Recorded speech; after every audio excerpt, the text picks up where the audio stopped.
Now, I was sat minding my own business, and I came across a topic, a debate, something to discuss within the Inter community on Twitter. So I was just sat scrolling, and I came across it, and I was like, this will make a very good YouTube video. Now, before everything, make sure to like, make sure to subscribe. It always helps the channel grow. The question is, how do you define Simone Inzaghi? Like, what is he to you? Overrated? Underrated? Fairly rated? Is Simone Inzaghi somebody that you might look at differently? Because in 2 weeks' time, Simone Inzaghi might be a double winner, Serie A Champions League. In 2 weeks' time, Simone Inzaghi might be just a Champions League winner. But he lost the title to Antonio Conte on the final day. In 2 weeks' time, he might not be a Champions League winner, but he'll be a Serie A winner, back to back. But there is also a possibility, in 2 weeks' time, Simone Inzaghi is sat in Milan telling himself, I've just gone this season trophyless. A month ago, I was in the running for a treble. Then I was in the running for a double. And then I was in the running for the Champions League final, because that's like the last game. So how do you look at him? Like, do the next 2 weeks define Simone Inzaghi? And will you look at him differently if results don't go his way? Now, in my opinion, I feel like as football fans, we all perceive and look at the game in such a different way. Some judge managers strictly of results. Some judge managers strictly of silverware. Some judge managers of play style. Some judge managers of development, growth. Some judge managers on the context in and around them. For me, I judge Simone Inzaghi and I tell myself, whatever happens in the next 2 weeks, Champions League winner or not, Serie A winner or not, underrated, overrated, fairly rated, I think for me, he will always be an underrated manager, an underappreciated manager, like a manager that doesn't get the respect and he doesn't get hailed the way he does outside of Italy, outside of Serie A, outside of Calcio, probably even outside of the Inter fan base. Now, why do I say this? And my opinion will not change, even if he was to go lose the Champions League final, even if in 1-2 days' time, Antonio Conte snatches the Scudetto. I look at him and I tell myself, he took over in 2021, 2022. Now, he took over from an Antonio Conte. Big boots to fill. Antonio Conte had just won the Scudetto.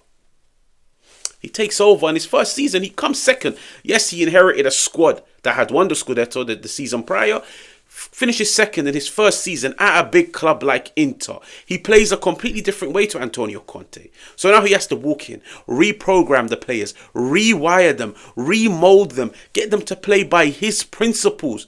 But for him to still compete and fall second best by just 4 points, it's an impressive first campaign. Second campaign, let's just say they fall off the cliff. They finished third. But you could see towards the business end of the season, Simone Inzaghi began to prioritize the Champions League.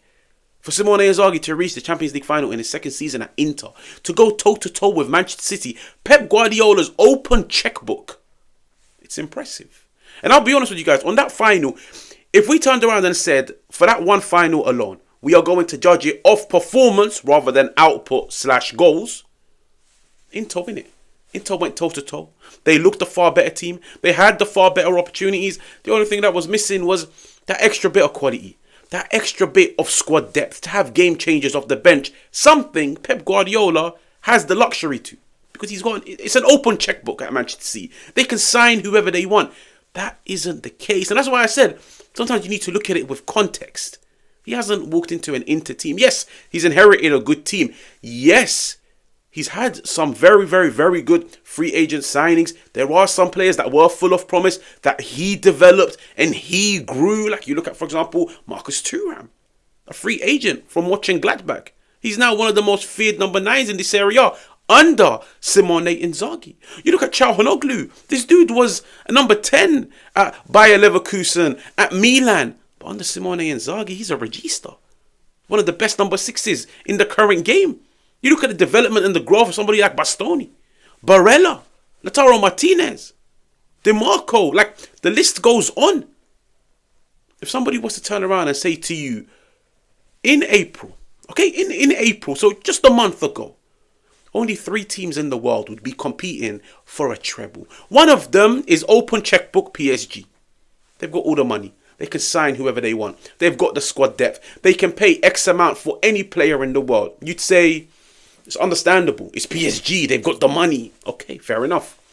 What if I say to you, the second team is Barcelona? Fair enough. They haven't spent the cash as of late because of all of their financial restrictions. But let's just say they've been very fortunate to have, one, a manager of the pedigree of Hansi Flick. But two, I feel like they're coming across the new golden generation from their academy. You got the Lamine Yamals, you got the Kobasi. Fair enough, Pedri's not really from there, but they took him from such a young age, from Las Palmas.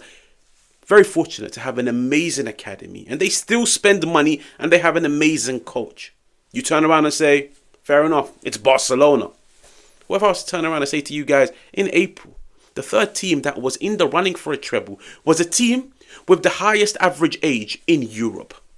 So a team that's the oldest, relying on 37, 38-year-old centre-halves, relying on players at the age of 36 to come off the bench and change the games for them. They were also in the running for a treble. For me, that's impressive. For me, that is growth. For me, that is development. For me, that is a coach that can get something out of every single one of his players, whether you're 20 years old, starting your career, or whether you're in the twilight years of your career, like an Acerbi, like an Arnautovic. I can still utilize you. I can still get something out of you. That's what the best of coaches do. So for me, in 2 weeks' time, he might go on to lose the Scudetto to Antonio Conte, but he's lost it by 1 point. Now, why has he lost it by 1 point? And if you were to look at the two, you'd begin to understand it a little bit more. This is how I look at it. Now, of course, we all look at football in a different way.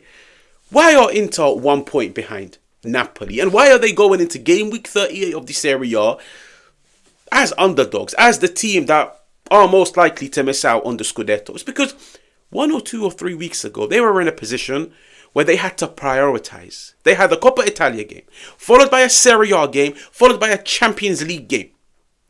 They were in the running for 3 different trophies. Now, that can't be said about Antonio Conte's Napoli. As a coach, you have to make the tough decision and tell yourself, listen, I don't have the squad depth. I can't instruct my players to play at high intensity for the next 3 games in the space of a week. It's a matter of priority. So, Coppa Italia, I'm not too fussed about being knocked out. And they were knocked out by Milan. Then you get a must-win game. Roma, Claudio Ranieri, the most informed team. They were going to give you a battle whether you played your best 11 or not. But you've got Barcelona 3-4 days later. Simone Inzaghi had to make that tough decision. Taking players off. You could see even the way they played. All of the players in the back of their heads. They're thinking, I can't go 100%. I can't give 150%. I've got a Champions League semi-final. Because of those results, because of those actions, Inter are 1 point behind Napoli. Because on another day, they beat Roma. Yeah, on another day, they beat Roma. On another day, if they beat Parma. That's how I look at things. I tell myself, like, look, it's not as it's not black and white. It's not, they lost against this team. They drew against this team. They got knocked out against this team. That means the coach is not good. Business end of the season. As a coach, sometimes you have to make the tough decision. And sometimes you have to turn around and tell everybody, listen, I don't have the squad to compete for 3. I don't have the squad to compete for 2. I don't have the players off the bench that can just come in and do a job against tough opposition. They can come in and do it against Cagliari, Parma, Lecce, Torino. They can do it. But against Roma, high-flying Roma, it was difficult. And because of that, Inter had to make the tough decision to rotate, to take players off. And because of that, they go into game week 38, 1 point behind Napoli. That's the way I look at things. So for me, he's an underrated coach. When it comes to player development, he's developed players. Players have grown under his wing. He's redefined some of the careers of these players by utilizing them in different roles, giving them different responsibilities. Players grow under his wing. So that's one positive. 2, there is silverware. There is a Scudetto. There is potentially a Champions League, even if not. A team with the highest age in Europe, a team with minimal investment, to turn around and say, we've reached 2 Champions League finals in 3 years? That's impressive. We always focus on the winner. Inter have no right to 2 Champions League finals in 3 years, especially when you compare the money they've spent in the past 3 years in comparison to all their other competitors, in comparison to Bayern Munich, in comparison to teams in the Premier League, to Real Madrid, to Barcelona. the team with the lowest net spend is reaching 2 Champions League finals in 3 years. Silverware is there. Development growth for players is there. Play style is there. Inter on the front foot. Inter in full swing. They play some of the nicest of football. They can play counter-attacking. They can play possession-based. They can play gegenpress, high press like a Jurgen Klopp. They can do it. I've seen it all. So for me, he ticks all the boxes. He ticks all the boxes. Now, yes, some might say he's ticking all the boxes, but the final hurdle is silverware. And I look at him and say, the silverware is coming. When you've got the play style intact, when you've got the system intact, when you've got the tactics intact, when you've got the player development, the player growth intact, and you've got the support of the board and the fans, the trophies will come. They might not come in your 3rd year. They'll come in your 4th. They might not come in your 4th. They will come in your 5th. But the one thing that is a guarantee, they will come. So when I look at Simone Inzaghi, I tell myself, underrated. Underrated, nowhere near being overrated. Underrated, even if he walks out of this season with 0 trophies. That's just how I look at it. Now, maybe I just look at football in a completely different way. I would love to hear you guys' opinions in the comments. If you're new, make sure to subscribe. Make sure to hit the like button. And I will catch you guys on another one.